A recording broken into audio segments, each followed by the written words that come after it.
செங்கல்பட்டு நகரம் காவல் நிலையத்தில் நடக்கும் கட்ட பஞ்சாயத்து. உரிய அதிகாரிகள் மீது நடவடிக்கை எடுக்குமா மாவட்ட நிர்வாகம் என கேள்வி எழுந்துள்ளது. அரசு மருத்துவமனை பேருந்து நிறுத்தம் அருகில் சந்திரபாபு, மோகன், ஹரிதாஸ் ஆகியோருக்கு சொந்தமான காம்ப்ளெக்ஸில் அகரவு குருபாதம், அவரது மனைவி ஆகியோர் ஒப்பந்தம் அடிப்படையில் 2013ஆம் ஆண்டிலிருந்து சுமார் 11 ஆண்டுகளாக குடும்பத்துடன் வசித்து வருவதாக கூறப்படுகிறது. அங்கு ஓட்டல், இயற்கை மருத்துவம் ஆகியவற்றை நடத்தி வந்த நிலையில் உரிமையாளர் திடீரென அகரவு குருபாதம் குடும்பத்தினரை காலி செய்து கொள்ள வேண்டும் என்று கேட்டுக்கொண்டார். அவர்கள் கால அவகாசம் கேட்டதாக கூறப்படுகிறது. இந்த நிலையில் காம்ப்ளெக்ஸ் உரிமையாளர் செங்கல்பட்டு நகர காவல் நிலையத்தில் புகார் அளித்தார்.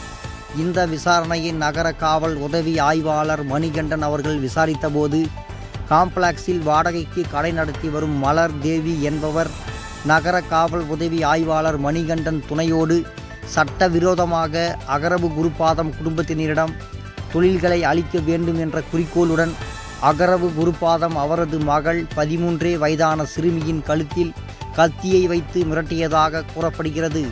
சுமார் 40 லட்சத்திற்கு மேலாக மதிப்புள்ள பொருட்கள் மற்றும் அவர்களின் கல்வி சான்றிதழ்களை ஆகியவற்றை அவர்கள் கண்முன்னே லாரியில் ஏற்றிச் சென்றுள்ளனர்.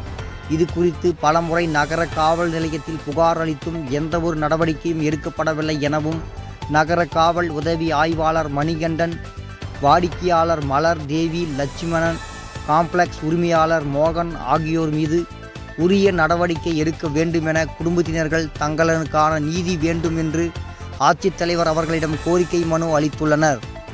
தினமடை செய்திகளுக்காக செங்கல்பட்டு மாவட்டம் செய்தியாளர் தங்கராஜ். சுவாரஸ்யமான செய்திகளை தெரிந்து கொள்ள நமது தினமடை யூடியூப் சேனலை சப்ஸ்கிரைப் செய்யுங்கள்.